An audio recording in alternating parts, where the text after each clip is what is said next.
रिलायंस के नतीजे। मयूरेश जी बताइए, आपका टेक क्या है?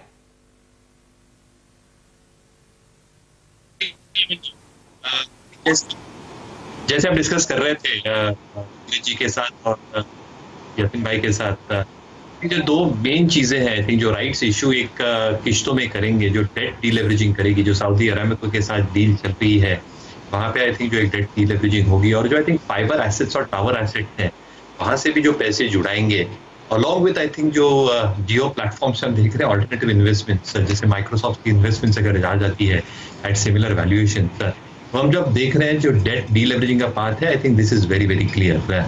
दूसरी बात आई थिंक जो जियो और रिटेल का कारोबार है Hemant ji, I think that is almost 40% of EBITDA आज के तारीख में, जो एक स्टुपेंडस पेस पे ग्रो होगा। इसका एक लॉजिक मैं बहुत क्विकली बताता हूँ आपको। जो वोडाफोन आइडिया उनका कॉम्पिटिटर है, फॉर एग्जांपल उनकी आरपूस और जो सब्सक्राइबर बेस है, और जितनी उनको आई थिंक भुगतान करनी है एजीआर ड्यूज के हिसाब से, फ्यूचर स्पेक्ट्रम लायबिलिटी के हिसाब से, they will have to increase their ARPU जो 130-135 रुपए पे चल रहे हैं। एक कॉरोलरी इफेक्ट ये होता है कि आई थिंक एयरटेल और जियो को भी रेज करनी पड़ेंगी प्राइसेस, और अगर हम मान के भी चलते हैं कि आरपूस बिट 180 एंड 200, तो जो इबिटा है at least on the Jio front यहाँ से 2.5 टाइम्स हो जाएगा, जो सपोर्ट करेगा ऑफसेटिंग इम्पैक्ट जो पेटकेम और रिफाइनिंग के कारोबार से देखा जाएगा, क्योंकि क्रूड की गिरावट आई है। So rights issue discount is also very very attractive. तो मुझे लगता है I think long term investors के लिए आई थिंक बहुत बेहतरीन मौका है। मैं लॉन्ग टर्म के हिसाब से आई थिंक काफी पॉजिटिव रहूंगा।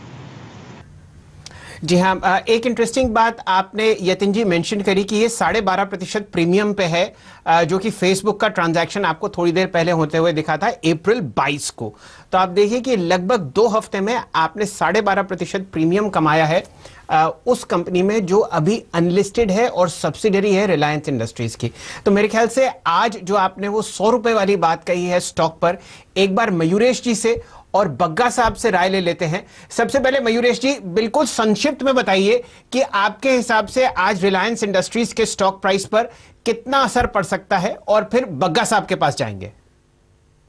मॉर्निंग शैल जी, नहीं बहुत पॉजिटिव डेवलपमेंट है रिलायंस इंडस्ट्रीज के लिए। आई थिंक जो ये सिल्वर लेक के साथ डील हुई है, और जैसे 12.5% अगर ये प्रीमियम पे डील हुई है, मुझे लगता है आई थिंक जो एंटरप्राइज वैल्यूएशंस है, जो 4,90,000 करोड़ की हम बात कर रहे हैं, और यतिन ने जैसे राइटफुली कहा, आई थिंक जो एसओटीपी वैल्यूएशंस आते हैं जियो प्लेटफॉर्म से, will have a tremendous boost, क्योंकि आई थिंक जो जो एप्लीकेशंस हैं इनके, जियो मीट जो I think e health pharmacy है, जियो मार्ट जो I think e commerce groceries को आई थिंक प्रोवाइड करेगा services, I think unlimited I think resources है इनके पास, and there is abundance in terms of revenue recognition जो हो सकता है, जो आई थिंक ये फॉरेन प्लेयर्स रिकग्नाइज कर रहे हैं।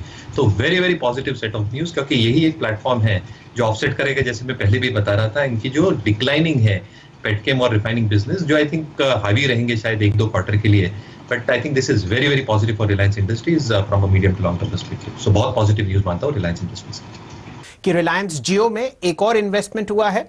Venture capitalist fund silver lake partners ने लगभग आपके लिए $750 मिलियन यानी कि 5656 करोड़ रुपए रिलायंस जियो में इन्वेस्ट किए हैं, और ये ट्रांजैक्शन हुआ है एफबी के 9.99% स्टेक लगाने के बाद। चलिए इस चर्चा को और आगे बढ़ाते हैं। हमारे साथ फिलहाल मयूरेश जी जुड़े हुए हैं।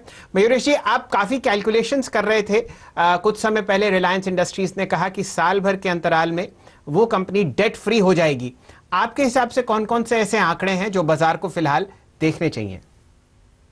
देखिए, I think before all these deals were happening, I think 1,50,000 crore की टोटल डेट थी रिलायंस के बैलेंस शीट के ऊपर। जैसे एफबी की डील हुई, अगर हम राइट्स इशू की पूरी लागत मान के चलते हैं, तो लगभग 55 से 57,000 करोड़ रिलायंस की डेट होती है बैलेंस शीट के ऊपर। अगर आप पिछले तिमाही में देखिए, जो इन्वेट इन्होंने साइन किया है, जो आउटसाइड दिस परव्यू है, और फिर टावर एसेट्स ब्रुकफील्ड के साथ, वहां से कुछ 25-25,500 करोड़ जुटाने की आई थिंक हम एक्सपेक्टेशन रख सकते हैं, जो शायद ये तिमाही अगले तिमाही में अगर क्रिस्टलाइज होती है तो 57,000 से और डेट कम हो जाएगी, अराउंड 25 to 27,000। तो आई थिंक जो नेट डेट बचेगी विद द प्रिजम्पशंस की, आई थिंक सिल्वर लेक के अमाउंट में तो ले ही नहीं रहा हूं ये पूरे कैलकुलेशंस में, और अगर फाइबर एसेट्स में, क्योंकि इन्वेट रजिस्टर और लिस्ट कर देंगे, नए इन्वेस्टर्स भी आ सकते हैं इन terms of looking at there fibre business. तो जैसे बिजनेसेस आई थिंक डाइवर्स करेंगे, अलग अलग कर देंगे, मुझे लगता है आई थिंक जो एक ट्रेमेंडस वैल्यू जनरेट होगी, जो I think that significantly reduce होगी, जो एक्सपेक्टेशंस है इबिटा के, जियो कारोबार हो, एक्सपेक्टेशंस ऑफ पेटकेम बिजनेस, जैसे यतिन बताया, केपेक्स ऑलमोस्ट खत्म हो चुका है, 85,000 टू ऑलमोस्ट 95,000 करोड़। तो आप समझ सकते हैं आई थिंक कि कितनी पॉजिटिव जनरेशन होगी कैश फ्लो के हिसाब से और डिविडेंड पे आउट और आरओई जनरेशन के हिसाब से। इसीलिए आई थिंक व्यू पॉजिटिव है रिलायंस इंडस्ट्रीज के।